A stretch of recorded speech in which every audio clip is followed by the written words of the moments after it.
Je m'appelle Dieudonné Kabassoa. Je suis journaliste. Ma question est la suivante. Est-ce que les problèmes du développement socio-économique du Kassai central dépendent d'un groupe d'individus ou de tout un gouvernement au niveau national? Vous ne trouvez pas que la complicité, c'est pas seulement, ou l'irresponsabilité, c'est pas seulement le Kassai central, mais c'est une complicité qui est générale au niveau des députés que vous avez dit.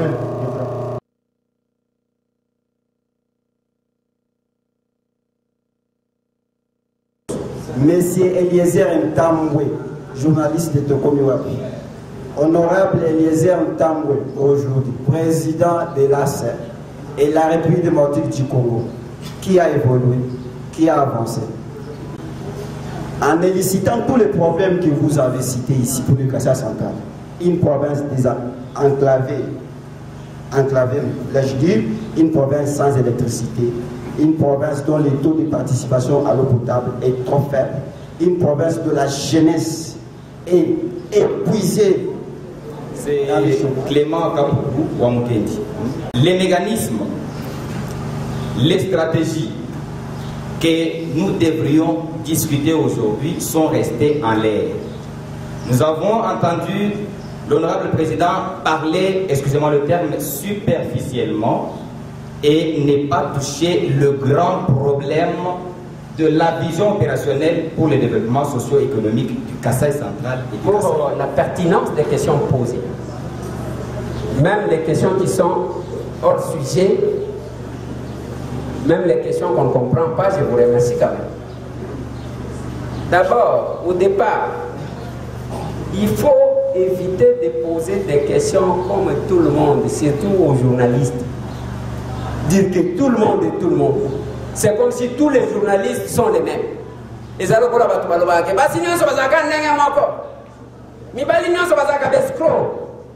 comme ça que ça continue. On vous dit que les Congolais sont des escrocs. Moi, j'ai dit aux Congolais. J'ai dit, je suis Congolais, mais moi, je ne suis pas escroc.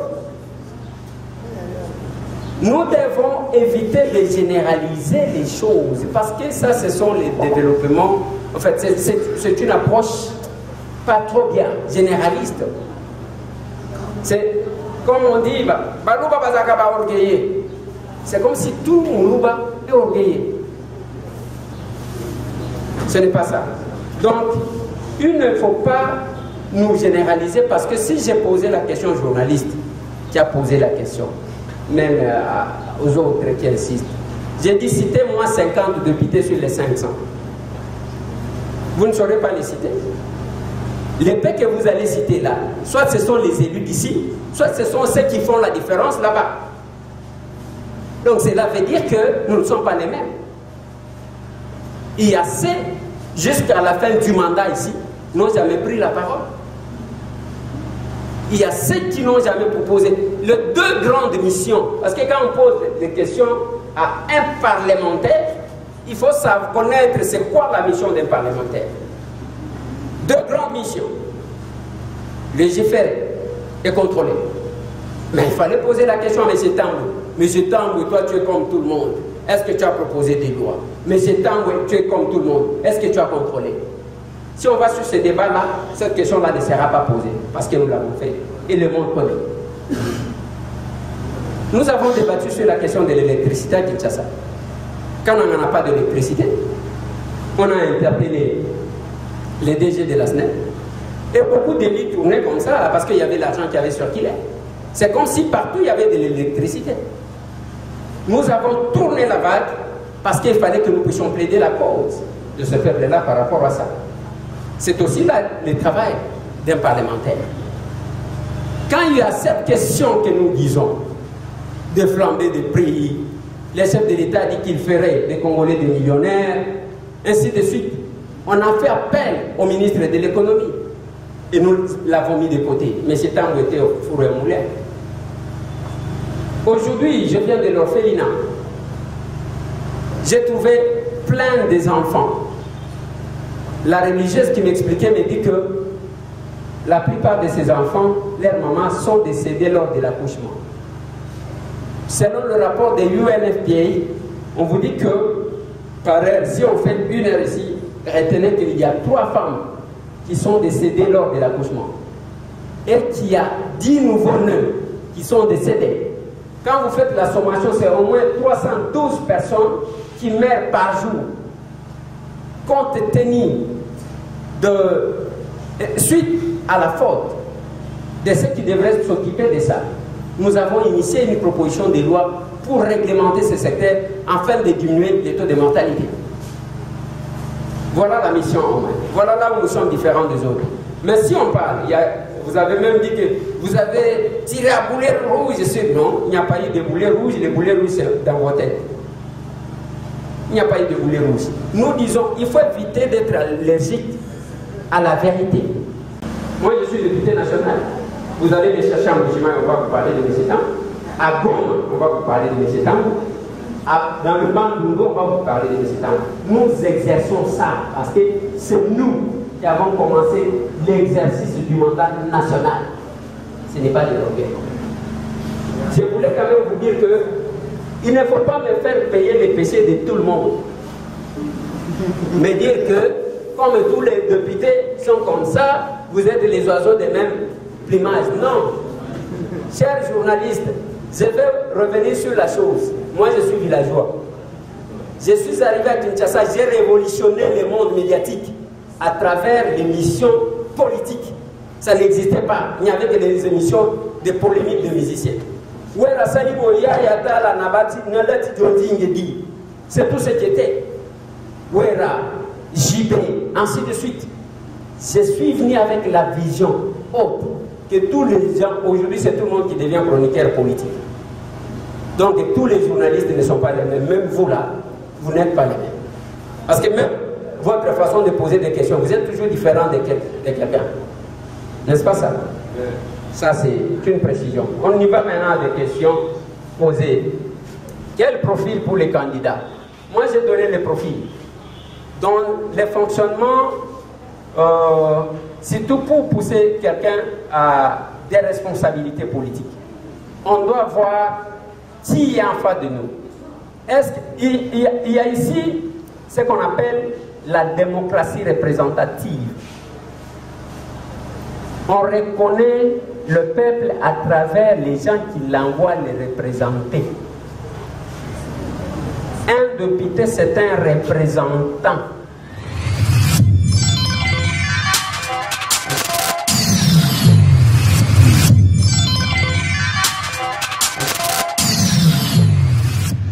Bon, je venais de vous remercier pour la disponibilité parce que généralement, quand il y a des questions de réflexion, les gens ne répondent pas, presque pas. Mais ils attendent quand même qu'il y ait des solutions par rapport à certaines réalités du coin. Il faut que je me représente. Moi, c'est M. Tambou Eliezer. Je suis député national élu de Kinshasa.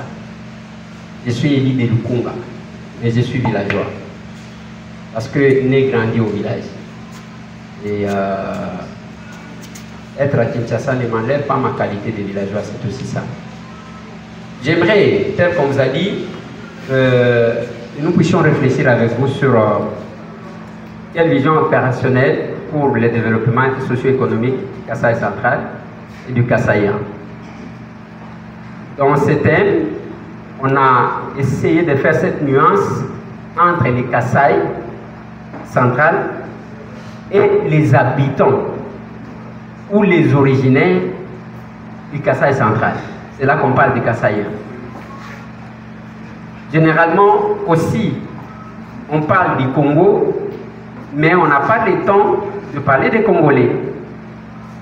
Et tous ceux qui prétendent engager le peuple les font par usurpation. Ils n'ont pas mandat, ils n'ont pas qualité, ils ne sont même pas en contact avec ce peuple-là, ils n'incarnent pas les besoins réels de ce peuple, mais ils les engagent quand même. C'est ça la chanson pour tous les acteurs politiques. Kananga, ici où nous sommes, comme vous savez, c'est les lieux où, normalement, la capitale de notre pays devrait être. C'est comme ça que vous allez constater que Kananga a été urbanisé. C'est pour recevoir la capitale de la RDC. Mais c'est là, les implications politiques ont fait que Kananga puisse louper cette occasion-là. Mais après cette urbanisation, où en sommes-nous avec les Kasaï? Je dois commencer par l'état des lieux. L'état des lieux que je fais dans tout le régime, en commençant par Kassavou. Vous êtes là, Mobutu. Nous êtes Laurent Désiré Kabila, Joseph Kabila. Les Kassaïens se retrouvaient toujours dans le régime. Il y a toujours, quel que soit du fait que les Kassaïens étaient vêtus de l'image de Tian Tshisekedi, quand on voulait priver quelque chose aux Kassaïens, on disait que Tshisekedi s'opposait au régime. Par conséquent, il fallait que les opérateurs économiques soient bloqués, il fallait que ceux qui devraient développer les Kassaïs soient bloqués, mais il y a toujours les Kassaïens qui se mettaient en face d'Étienne pour obtenir des faveurs. On a connu des premiers ministres, on a connu des ministres, on a connu des présidents des assemblées, on a connu.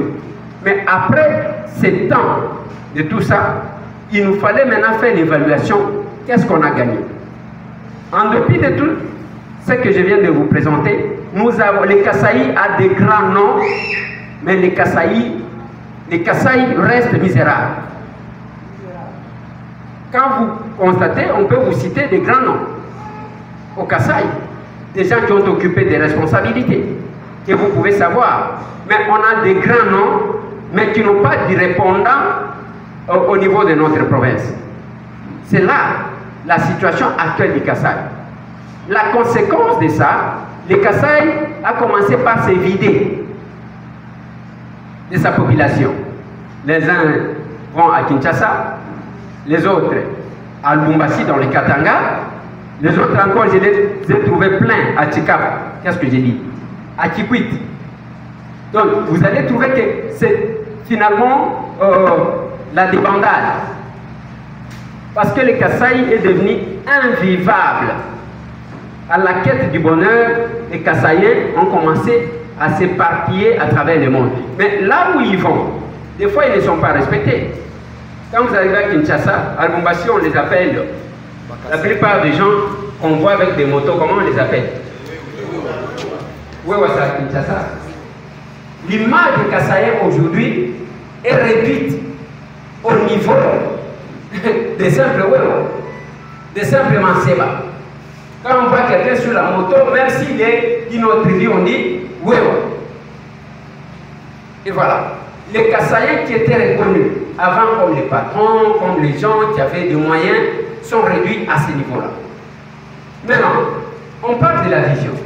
Et comment faire?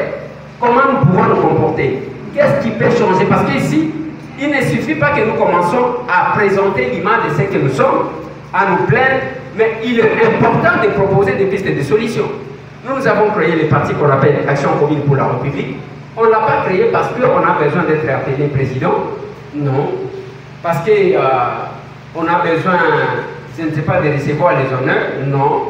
Nous avons créé la scène comme une alternative par rapport à certaines réalités.